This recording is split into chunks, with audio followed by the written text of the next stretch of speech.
dia 11 de maio, Eduardo Coutinho completaria 90 anos, por isso a gente resolveu reunir esse time de parceiros aqui do Eduardo Coutinho, João Moreira Salles, Jordana Berg, Jacques Cheuiste.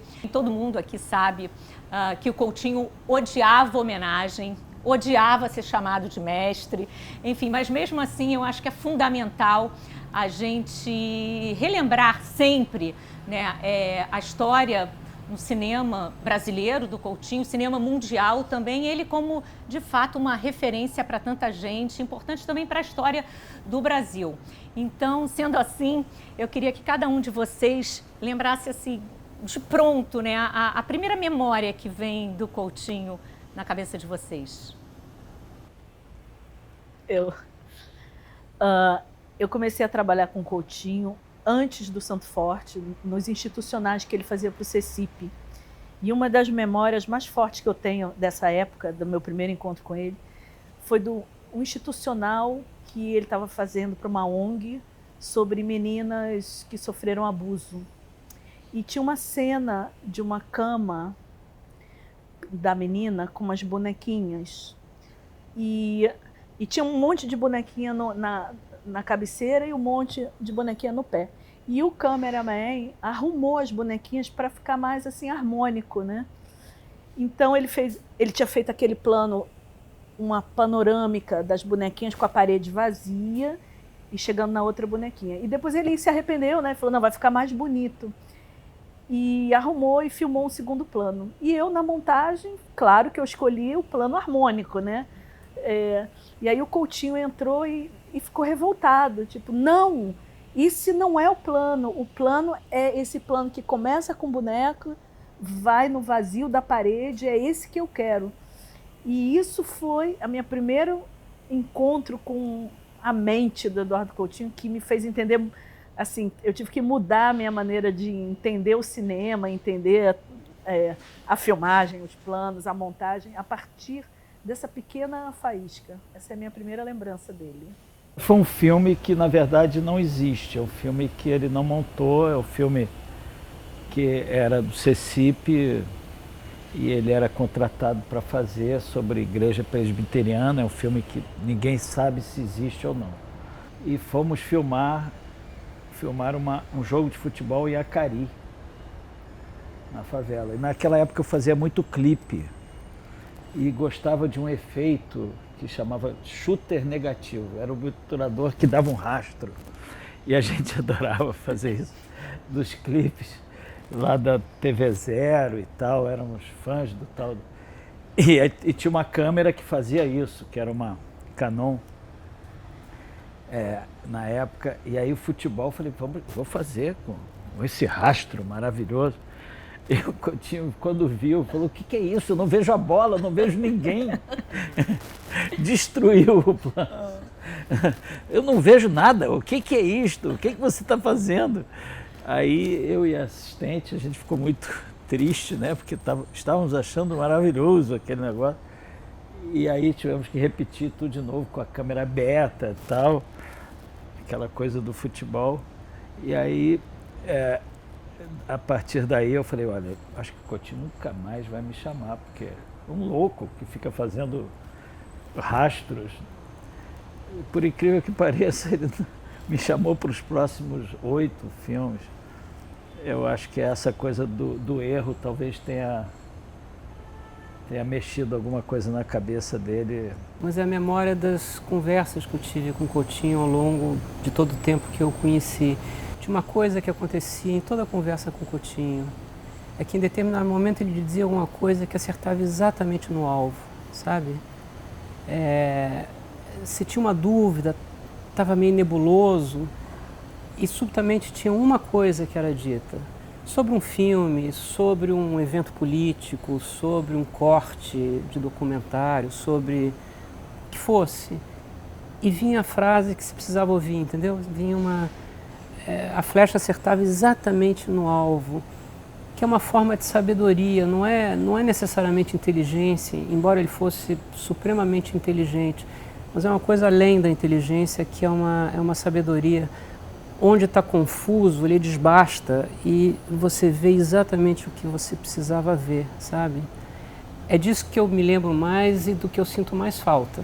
Concretamente, eu me lembro de quando eu conheci ele no É Tudo Verdade, o Festival de Documentário. Eu estava lançando, junto com a Kátia Lund, Notícias de uma Guerra Particular, e ele estava lançando Santo Forte. E o Amir Labak, o organizador do festival, nos reuniu na casa de Rui Barbosa para uma conversa, para um debate. Eu não conhecia o Eduardo e ele não me conhecia. E na hora da conversa, a conversa fluiu assim, era como se eu tivesse encontrado um velhíssimo amigo, sabe? E dali começou uma conversa que nunca mais parou. E aí eu descobri essa coisa extraordinária do Coutinho, de gostar do que era diferente dele, sabe? Ele não gostava do que era igual, ele gostava do que ele não era. Ele dizia isso sempre, né? Eu quero filmar mulheres porque eu não sou mulher, eu quero filmar, enfim, analfabetos porque tem uma riqueza oral que me escapa, porque eu fui letrado desde cedo e tal. Tinha um pouco isso no Coutinho.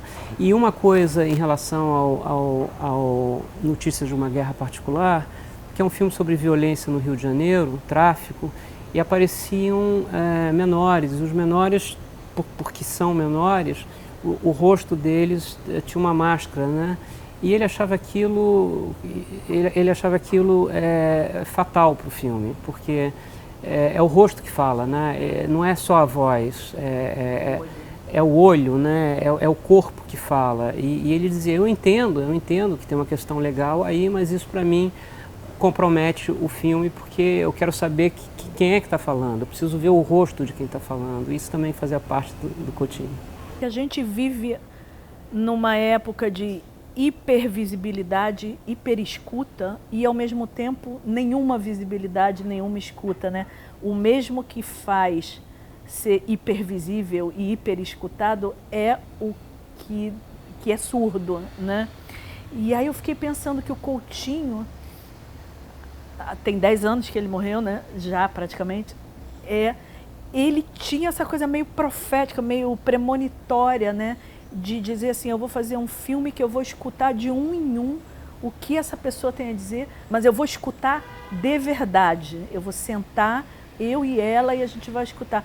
Que é uma coisa que está tão confusa hoje, né? A gente escuta tudo ao mesmo tempo e ninguém se escuta e todo mundo fala. E no cinema dele, é como se ele pudesse imaginar que a gente ia parar de se escutar, né? E parar de se ver. É verdade. E ele propunha isso no cinema dele. Onde você estiver, não se esqueça de mim. Eu posso dizer alguma coisa em relação ao set do Coutinho, né? É onde eu vivia com ele, basicamente. E é onde ele dizia muitas vezes que era um dos lugares que ele mais gostava de estar na vida, era no set. Eu acho que era, porque ele ficava muito, por mais difícil que fosse a entrevista, a conversa, ele sempre se abastecia disso, quer dizer, tinha sempre um debate logo após o entrevistado sobre como tinha sido e se estava bom, se não estava, o que aconteceu e tal. E eu acho que isso para ele era fundamental. O set era um lugar de prazer, vamos dizer assim. O que eu acho é que as pessoas sempre me perguntam isso, mas por que as pessoas falavam para o Coutinho tudo e que outros documentaristas não conseguem? Esse mesmo, eu já fiz N documentários sem Coutinho e que mágica é essa, né, que ele tinha? Eu acho que era exatamente o que vocês disseram, quer dizer, ele ouvia, ele tinha paciência para ouvir e passava uma certa confiança para as pessoas também. As equipes eram menores, bem pequenas, e a gente ia. Eu juro que eu não me lembro como é que cortava, como acabava. Mas tinha uma questão do não cortar, porque ele dizia muito que quando terminava a entrevista, ele dizia para a equipe não cortar, porque às vezes o que estava no pós, quando ele se levantava para falar com as pessoas era o que surgia de mais interessante. Eu trabalhei na casa do Dr. Vinícius Valadares. Eles eram muito amigos do Juscelino Kubitschek. Quer dizer que a senhora conheceu o presidente? Muito. As conversas funcionam muito bem porque, de fato, como disse a Jordana, ele escutava. Mas ele escutava o que lhe interessava escutar, entendeu? Porque eram coisas que para ele eram fundamentais. Por exemplo, o Coutinho nasceu sem a graça da fé. Ele não estava nele acreditar em alguma coisa depois da morte, mas ele desesperadamente queria ser convencido de que existia alguma coisa depois da morte, porque ele não queria que tudo terminasse com o corpo físico. E no último filme dele, Últimas Conversas, tem uma conversa extraordinária sobre o que vem depois da vida com um menino de 17, 18 anos. Por que esse menino está falando disso? Porque para o Coutinho era fundamental falar disso. Então você acha que o Coutinho está muito mais nos filmes dele do que a gente imagina? Ah, infinitamente mais. Ele não está vazio, não. Ele está inteiro ali. E os temas que voltam são os temas que interessavam, que eram importantes para ele. E eu acho que só assim uma conversa de verdade pode acontecer. Você tem religião, não? Eu já fui católico. Atualmente ateu. O que quer dizer ateu? Eu não tenho crença em nada. Nada? É, Nada. nada. Ô, Jordana, você montou dos 12 filmes do Coutinho, um sem ele, que foi o último, né, que vocês fizeram juntos, o Últimas Conversas, e você sempre diz também que era tudo muito negociado, né? E a gente sabia desse interesse, desse gosto dele também pela montagem, não à toa, quando ele ganhou o concurso lá sobre Charlie Chaplin, ele foi para Paris estudar documentário e montagem, né? Ele era um extremo montador, aprendi muito. Ele era muito rápido, né? Eu era, sei lá, 30 anos mais nova que ele, e eu corria atrás dele desesperadamente, porque ele tinha toda essa coisa mental, né, muito rápida. Eu queria falar uma coisa que o Jacques comentou a gente está falando da escuta, né? E o Jacques falou da filmagem. Eu que vi os materiais brutos com a voz do Jacques e tal, tinha uma coisa interessante que ele escutava tudo aquilo e depois ele perguntava, quando acabava, teoricamente meio que esgotava, ele perguntava para todo mundo, né? Alguém tem algo a perguntar? Alguém ficou com alguma coisa? Ele tinha uma escuta expandida e eu acho que isso que era a conexão dessa equipe de externa da qual eu não fazia parte, né? Mas era irmã, né? De uma certa forma. E uma das paixões que ele tinha pelo Jacques era um pouco isso, que o Jacques, muitas coisas que aconteceram, que ficaram na montagem, foi a partir de já acabou tudo e o Jacques falava assim para a personagem, né? Mas vem cá, eu não entendi aquela parte que você contou do seu marido, e aí aquilo disparava uma outra coisa depois que a pessoa tinha se libertado da entrevista e tal.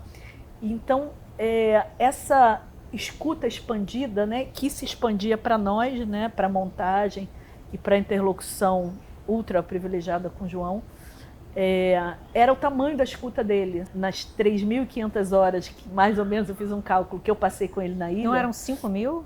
Eu acho que era 3.500, eu não sei, eram muitas. Era hora paca, né? Ele me perguntava muito, né? Eu me sentia como se eu fosse um personagem dentro do filme que escapou para a montagem e ele me agarrou de volta ali. Então ele me perguntava, né? Como vai ser o marido? E a briga que vocês tiveram? E não sei o quê? E o seu filho? E a escola? Ele mantinha essa busca por como viver, né? Fora da ilha, quer dizer, dentro da ilha, fora da filmagem, mas dentro da ilha, né? Esse processo, de uma certa maneira, continuava. Com o João. João, acho que ele me perguntava menos, né, do seu manual de instrução. Mas a mim ele torturava bastante. Tinha Você falava muito, Jacques? Você falava muito. Eu acho que o filme cujo material bruto eu conheço mais é o Últimas Conversas, porque a gente montou sem ele, né? E você fala muito, e graças a Deus, porque muita coisa boa acontece porque você faz a última pergunta. Geralmente a última é muito pergunta, boa. A última, às vezes, começava, como você falou. Né? Isso. Vamos à última pergunta. Parece que a pessoa que estava na frente dava aquela desmontada, está acabando, mas aí não estava acabando. Aí que, enfim, acontecia várias vezes assim. O que eu acho que aconteceu e que talvez tenha ajudado por alguma razão que eu também não sei precisar, que tinha uma certa mágica ali. Porque eu normalmente não sabia o que ia acontecer. Tanto foi no Babilônia, que foi uma surpresa, os personagens todos. O Edifício Master, então, que eu não pude ver nenhum apartamento antes, tampouco saber o que ia filmar, era até uma brincadeira, já que você vai fazer um filme que você não vai ver as locações antes e depois não vai poder iluminar. Eu falei, Coty, isso é um suicídio. Ele gostava dessa coisa, de falar é um suicídio fotográfico. E aí fomos fazer também no susto, né? Toda a equipe, fora assistência de direção, pesquisa e tal, ninguém sabia nada do que ia acontecer. Então, o Coutinho era muito rápido. Quando a gente entrava num apartamento mais ou menos do tamanho no edifício, ele olhava para mim, e normalmente a gente entrava filmando, e quando cortava ele falava, aonde? Eu, como aonde, Coutinho?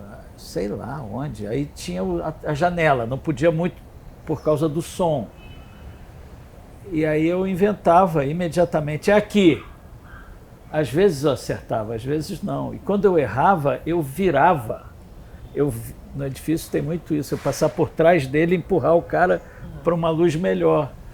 E o Coutinho não se assustava com isso. Mas isso também. É uma coisa também diferente de como trabalha a maioria dos documentaristas, porque a câmera, o enquadramento é entregue ao Jacques. O Coutinho se relaciona com o personagem, né? O personagem não se relaciona com a câmera, se relaciona com o Coutinho que está sentado de frente, olho no olho, e a confiança absoluta no Jacques, que vai atrás do enquadramento que ele, Jacques, sabe que o Coutinho quer na ilha de edição, ou seja, uma coisa que não seja muito aberta, que tenha o corpo da pessoa, mas principalmente que tenha o rosto, que tenha... Você trabalhava o quê? Com 2 ou 3 enquadramentos, né? 3 ou 4, principalmente quando vai para estúdio, não é isso? Um médio, um fechado, e você abre, fecha e tal, é você que toma essa decisão, né? Sim, teve um momento que eu botei um monitorzinho para ele ver, principalmente de estúdio, e ele não queria. Qualquer coisa que fosse fora eu não preciso de monitor. Aí eu falei, não, então tá bom. Quando não tinha, ele falou, cadê meu monitor? E assim foi com o som também nas últimas conversas, que ele não estava ouvindo direito mais. Teve um momento que ele... Eu falei, mas Coutinho, você não perguntou tal coisa, o que houve? Ele falou, a pessoa falou. Eu falei, opa, tem alguma coisa aí. Coutinho, vamos botar o fone? Não, eu não boto o fone. De jeito nenhum. E a Valéria tinha um fone. Valéria é a técnica do som, técnica de som, que acompanhou Valéria também. Ferro. Valéria Ferro, maravilhosa. Maravilhosa. Ele adorava a Valéria. Uma confiança absoluta também. A Valéria tinha um fone que era uma espuminha, assim, o fone. Aí eu falei, Valéria, vamos botar o fone. Ele estava com um cabelão nessa época. E aí eu botei o fone, sem ele ver. Nele. Pum! Ele ficava aqui assim, a câmera aqui, tal. E aí acabou uma entrevista tal, ele falou assim, eu ouvi tudo. Eu falei, claro, você tá com o fone. Você botaram o fone em mim e tal. Aí, puta que pariu. Pá, tirou o fone. Aí quando ia começar a próxima, ele falou, meu fone. Aí incorporou o fone. Start spreading. My way, eu quero. My way. Ok. Tá ótimo volume. Ok.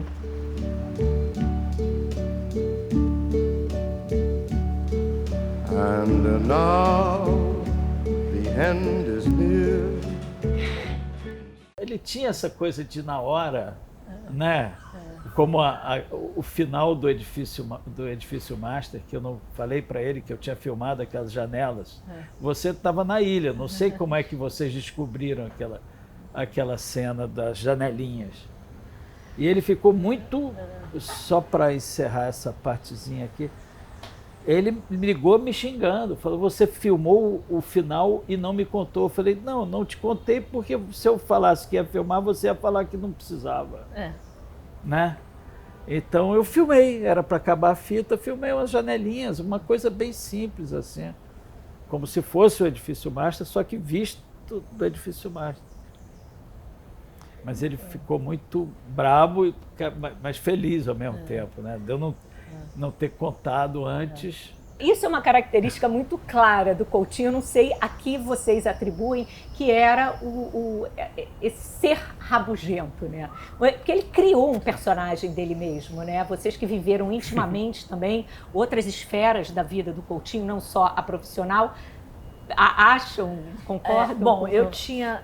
Ele era tudo, ele não era só uma coisa ou outra. Ele era muito rabugento e muito divertido.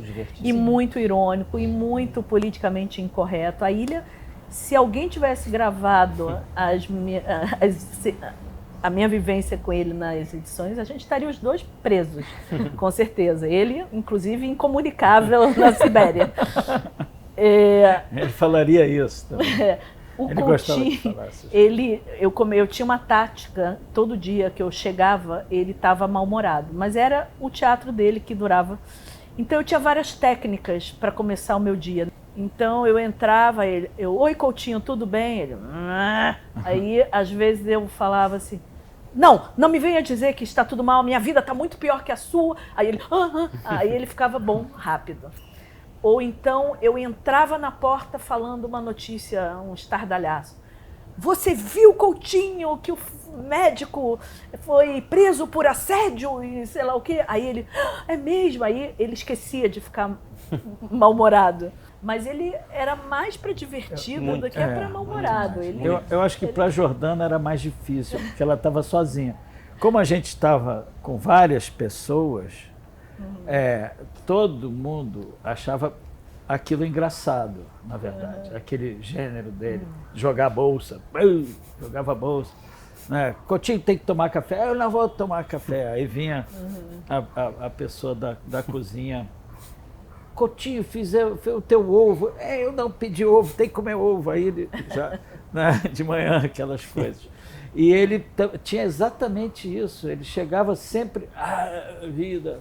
E ele esquecia, né, de continuar mal-humorado. Né? Aí, claro, alguém contava alguma coisa, ouviu alguém filmando, você viu que o João estava filmando ali, o João está filmando, pronto, já mudava, ele era muito curioso em relação aos acontecimentos da vida e do cinema também. Eu gosto de velório, por quê? A pergunta por quê, que criança de 3 anos faz queijo, sabe, é essencial. Por quê? Sempre porque não tem filme, não tem como diálogo. O Coutinho era um cara do mundo concreto. Ele gostava do que acontecia, sabe? Então, se, por exemplo, a gente está conversando aqui e passa um helicóptero, ele adoraria o helicóptero, ele não pediria para cortar, mesmo que estragasse o som, porque é do mundo real, aconteceu. Se toca o celular ou o telefone, a pessoa atende, para ele é a glória, porque interrompe um fluxo, vira curto-circuito, era uma coisa que ele gostava muito, né? E que ele incorporava na filmagem.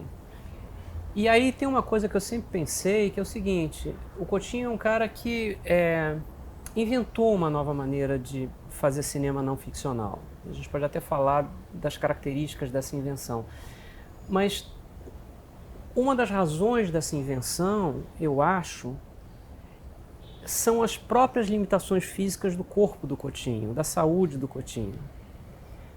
Ele faz o Santo Forte subindo as ladeiras, descendo as ladeiras de uma favela do Rio de Janeiro.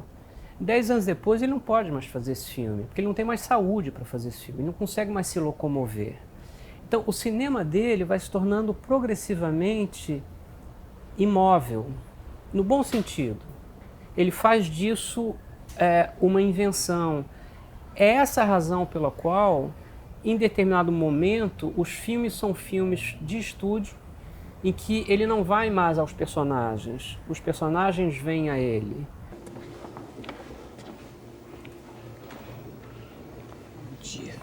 Bom dia, tudo bem, Sarita? Tudo bem. Tá boa? Tô. O senhor tá bem? Tô bem. Que bom. Ele já tem mais de 70 anos, ele fumou a vida inteira, ele sempre se alimentou muito, muito, muito mal.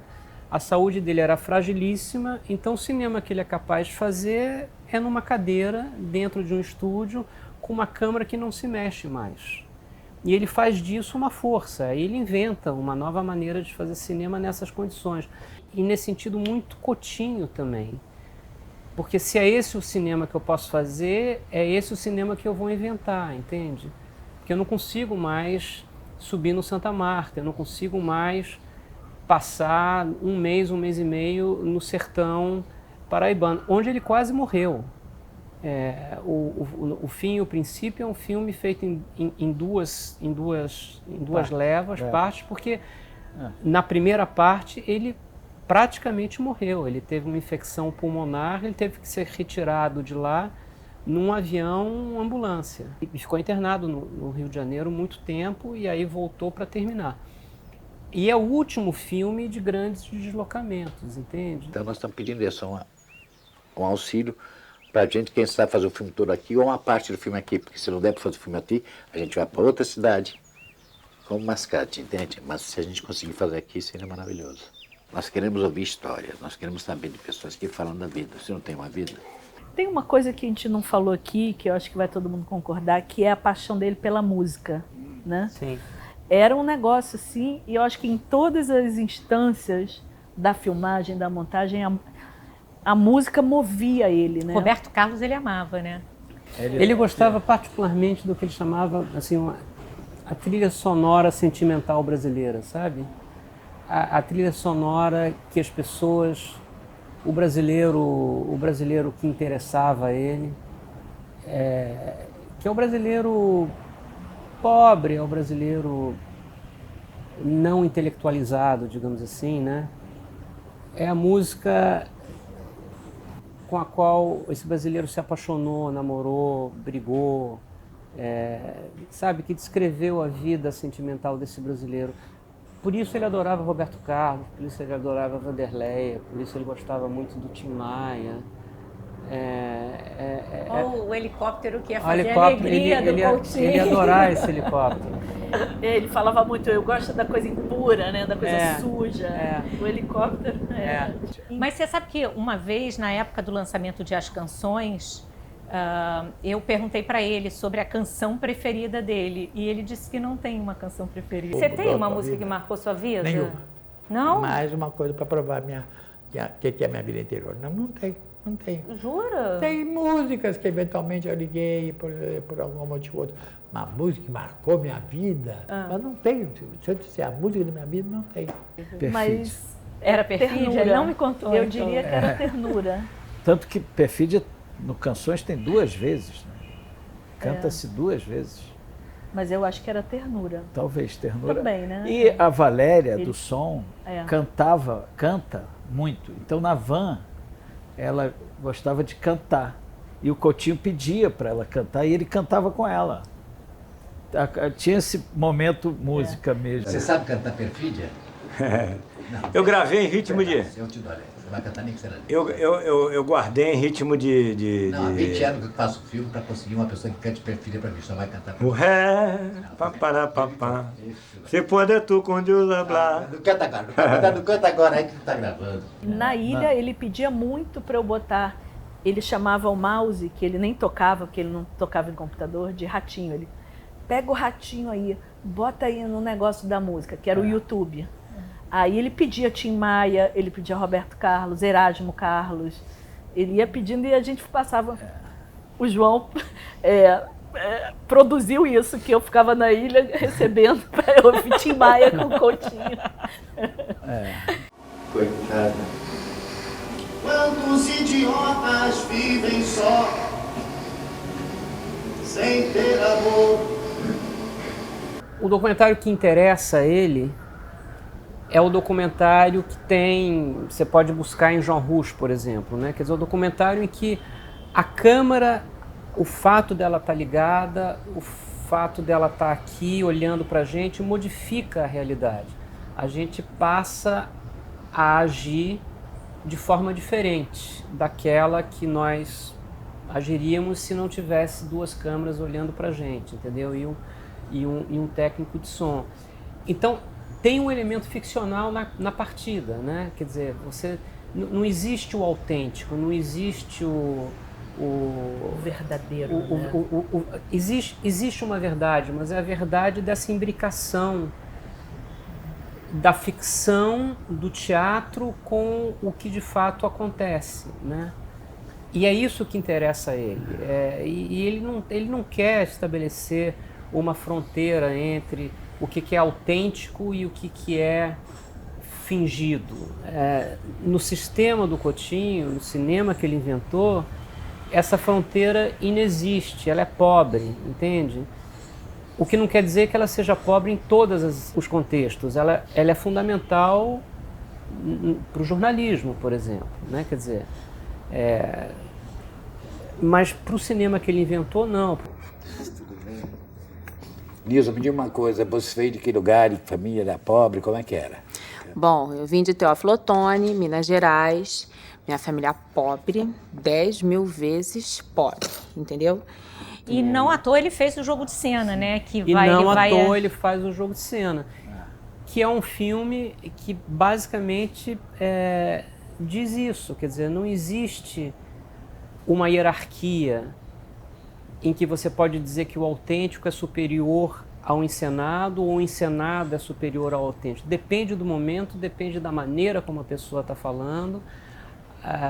Uma história que eu conto, mas que eu não vivi, pode ser mais viva e, portanto, pode ser mais capaz de tocar o espectador e transmitir a emoção do que de fato, sabe, foi vivido, do que essa mesma história contada por alguém que a viveu, mas que é incapaz de comunicar essa vivência, entende? Uma das máximas dessas do Coutinho é que ele dizia que, na verdade, a memória inventada é muito mais interessante, melhor do que a memória que foi vivido.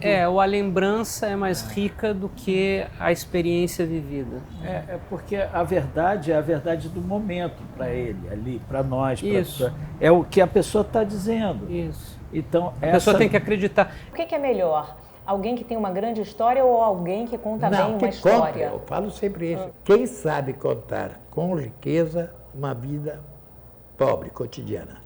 Isso é uma coisa, isso me interessa. O cara que viveu uma vida extraordinária e que me conta mais a vida, está fora. Por falar no Jogo de Cena, é verdade, Jordana, que tem uma câmera toda em contracampo que filma o Coutinho durante todas? Tem. Tinha uma segunda câmera feita pelo Alberto Belésia. À esquerda da outra. Ele tem esse material duplicado, filmando. Não é 100%, mas é muita coisa meio contraplano, mas não tem muito do meio Coutinho. Lateral, né? Tem um pouco da pessoa, um pouco dele. E foi, mas usou pouco também. Eu morro de pena que a minha assistente se matou para sincar, eram 70 horas de material bruto. E a gente não usou, acho que nem 2 planos. É muito pouco. Existe uma intenção de algum de vocês, ou vocês juntos, enfim, fazerem um filme a partir desse material, ou de outros materiais, ou a partir de um pensamento, de uma articulação de pensamento com relação ao Coutinho? Não sei, a gente nunca falou disso, né? Ou falamos? Não falamos, poderíamos falar, né? Eu estou preparando uma ideia de um filme que eu nem sei o que é, porque eu nem sei o que eu posso dizer dele, que seja meu, né? Só meu. É muito difícil, né? É muito difícil lidar com isso ainda, né? A Jordana provavelmente saberá se esse filme pode existir ou não, esse que você descreveu, né? Porque ela conhece o material bruto como ninguém, né? Talvez o Jacques também, porque ele produziu o material bruto, né? Mas na ilha de edição você vê e revê e revê mais uma vez, no dia seguinte revê ainda, então você cria uma intimidade com o material bruto que nem a pessoa que produziu o material bruto tem, né? Que você só vê uma vez, né? Na melhor das hipóteses, né? É muito difícil. Eu digo isso porque, enfim, o Últimas Conversas foi um filme que, no meio do processo do filme, o Coutinho morre. Vocês, João e Jordana, continuaram o filme, hesitaram, tiveram dúvidas se esse filme seria feito de que forma. Um dia ou dois depois da morte dele, João me chamou e me perguntou o que você quer fazer, o que a gente faz.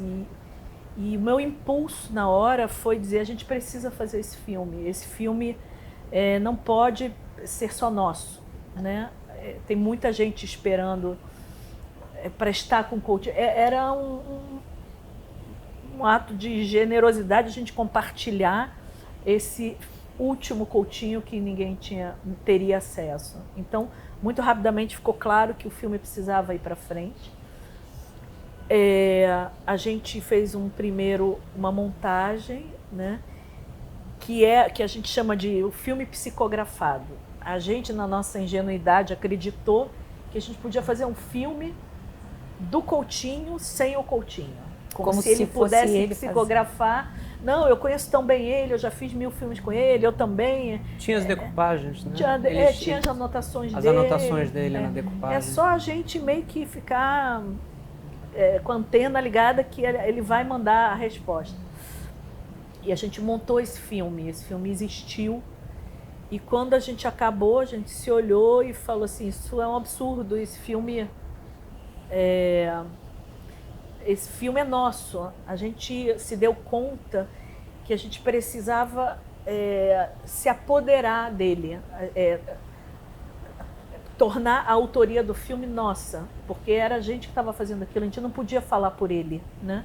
A gente só podia falar por nós mesmos, com o material dele. Uma das coisas que eu propus e que eu acho que não é uma questão de crédito, mas na abertura, o Coutinho nunca botava crédito na abertura.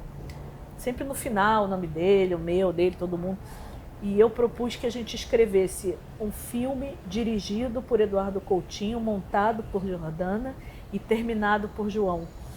Esse crédito inicial era uma maneira narrativa, né, com os recursos do cinema, que é o crédito, de falar de todo o processo. Essa frase era uma espécie, pensando agora, tipo um haikai, né? Um haikai do processo. O Coutinho sempre aceitou as coisas que aconteciam. Sempre aceitou o helicóptero que passa, o celular que toca, a câmera que breca, o som que... Ele incorpora isso. E ali se tinha uma coisa trágica que tinha acontecido, que tinha afetado todo mundo, né? E que a gente estava omitindo nesse primeiro filme, que era o fato de que o Coutinho não era mais capaz de montar esse filme, e é falso sugerir que é o filme dele, né? Então, fizemos esse filme que ninguém viu, e no dia que a gente terminou, eu tenho a impressão que, não sei se no mesmo dia ou certamente no dia seguinte, começamos a fazer o filme que as pessoas conhecem, que é um filme que tem coisas que não existiriam no filme que o Coutinho faria, como, por exemplo, a conversa que a Jordana tem com ele no início. E jovem que tem que ter licença do pai e da mãe para falar. Daí ele vem com certas vontades fortes, mas ele é castrado um dia antes, meia hora antes. O que eu vou fazer? Você vai quebrar isso. Quebrar a porrada, tijolo. Com as ferramentas que você sempre teve. Você tem muita ferramenta para isso, Coutinho. Quais são os ferramentas? Cinismo, agressividade. Não, as pessoas... Não, a ferramenta é curiosidade. As outras pessoas sentem que eu estou curioso. Será que elas acham que eu não estou? As intervenções dele, é um filme que ele aparece muito mais nos intervalos das conversas. aquela criança no final, não sei se ele teria incluído. Ele nem tinha pedido para decupar aquilo. Né? Transcrever, né? Mas ele não estava mais aqui. O filme real, o filme à altura do que tinha acontecido, para usar essa expressão que eu já usei antes, que era uma coisa que para ele era sempre muito importante, da altura do que acontece, era fazer um filme diferente do filme que ele faria, porque o filme que ele faria só ele era capaz de fazer. E foi o que nós fizemos. O que é memória, uma pessoa de 16, 18 anos? É tão complicado, sabe? Não é porque você não é da memória do tempo deles. É um mundo que... E daí eu queria fazer um troço sobre por que se conversa. E não consigo fazer nenhum e nem outro. Esse que é o dilema, entende? E que não estou conseguindo, e realmente é melhor não fazer do que fazer um filme de 70 minutos que você não acredite. Acontece alguma coisa ali no Últimas Conversas que não acontecia, nunca tinha acontecido. Por exemplo, ele sentar na cadeira do entrevistado para ter exatamente essa conversa com o Jordana, porque ele não estava feliz com as entrevistas, ele não estava mesmo. E aí ele perguntou se alguém já tinha visto o que a gente tinha filmado. Eu peguei o telefone, liguei para a Jordana, falei com ela: Jordana, você já viu?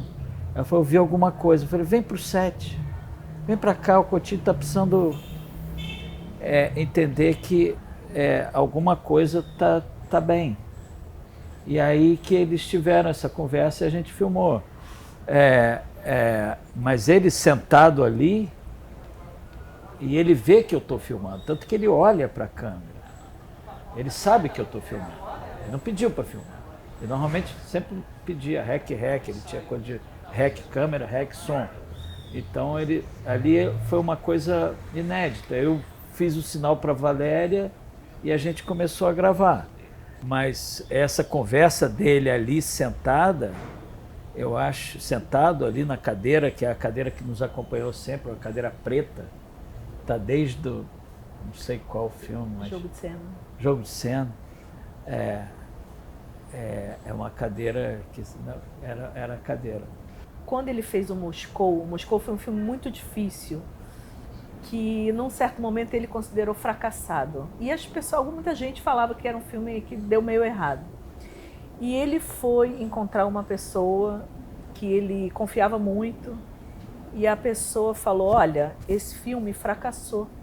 Por que você não senta em frente à câmera e fala que o filme fracassou? Isso seria uma renovação da tua linguagem, você chegar e dizer: olha, eu vou mostrar um filme que deu errado e tudo bem.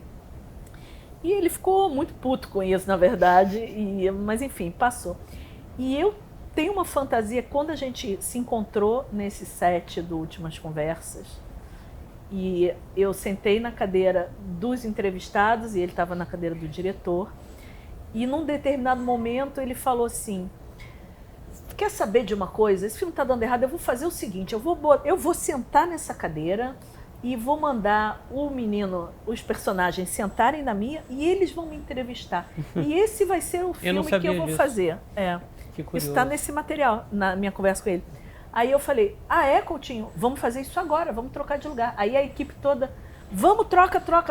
Aí a gente troca de lugar, ele senta nessa cadeira do personagem, eu sento na cadeira do diretor, e ele começa a falar, e eu tenho uma impressão que ele preparou, ele falou, ele atuou para num desespero que ele estava, para usar esse material com essa finalidade que o amigo dele tinha dito. Eu não estou momentaneamente ou para sempre, que eu perdi a ligação com o mundo que eu tinha. Eu podia ter tido, eu posso ter tido. Daí eu fim. Eu acho que o Coutinho é dos poucos cineastas brasileiros do qual se pode falar propriamente de uma obra. E por obra eu entendo um conjunto que é maior do que as partes. Eu acho que a obra do Coutinho vai desenhando uma coisa importante sobre o próprio cinema. Então agora eu não estou falando mais de personagem, eu estou falando da importância do Coutinho para o próprio cinema, tá? E especificamente para o documentário. Eu acho que à medida que o Coutinho vai avançando, por razões várias, ele vai abandonando uma opção de coisa, né? Que faz parte da caixa de ferramenta do cineasta. Trilha sonora, narração,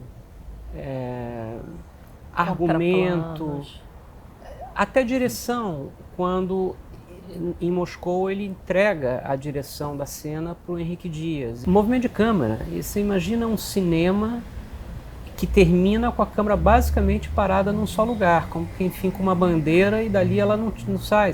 Jogo de cena, todos esses filmes de estúdio, a câmera está parada, ela não se mexe, né?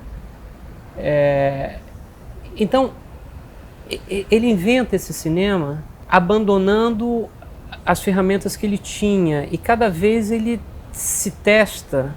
Não é uma coisa pensada, não é uma coisa programática, mas de fato, retrospectivamente, é o que vai acontecendo. Ele vai testando qual é o limite mínimo do cinema, a partir de onde o cinema se desfaz. Né? Eu abri mão da narração, abri mão da trilha, vou abrir mão de locação, vou abrir mão de argumento, vou abrir mão de movimento de câmera. Será que ainda é cinema? É isso que a obra afere. Qual é a gramática mínima para que um filme continue a ser filme, entende? E no último filme, Últimas Conversas, ele abre mão de uma coisa que para ele era absolutamente central, que é a distância entre o vivido e o lembrado, que é basicamente o que a gente chama de memória, né? Porque o jovem tem memória, é evidente que tem memória, mas não uma memória larga o suficiente para que esse material da fabulação se incorpore ao vivido. Jovem é uma coisa que já, entendeu? Ele já vem mudado, de outro lado não é, mas ele não conta quando ele sai do que, sabe? É foda. Ele queria ter feito o filme com criança. Depois ele entendeu isso. Porque ele vibra quando aparece a menina. E eu ainda falo para ele, Coutinho, vamos fazer o filme de criança. Não, agora não dá mais. Eu falei, por que não dá mais? Né? É o filme que você quer fazer. E aí, né, acabou. Bom, na verdade eu não sei o que o Coutinho ia estar achando da gente aqui, conversando sobre ele, elucubrando. Péssimo! Não ia estar gostando. Pobre. Gente, mas eu queria agradecer, dizer que foi um prazer, enfim, lembrar, como o João disse, da história do cinema brasileiro, como eu disse no início do cinema mundial, do documentário, porque eu acho que, por mais que ele não gostasse de ser chamado de mestre, referência, ou gênio, o que fosse, eu acho que isso é o que ficou pra gente do Coutinho. Então, obrigada, João, obrigada, Jordana. Eu que agradeço. Obrigada, Jaque. Muito obrigado. E vamos celebrar, então, Eduardo Coutinho. Obrigada. Vai lá. Obrigado. Tá. Sai pela porta.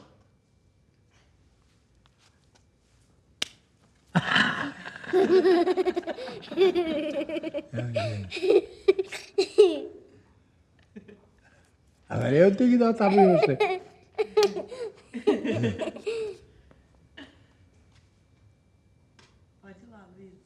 Por isso que tinha filmado criança, aí que é a tristeza da adolescência. É uma maravilha.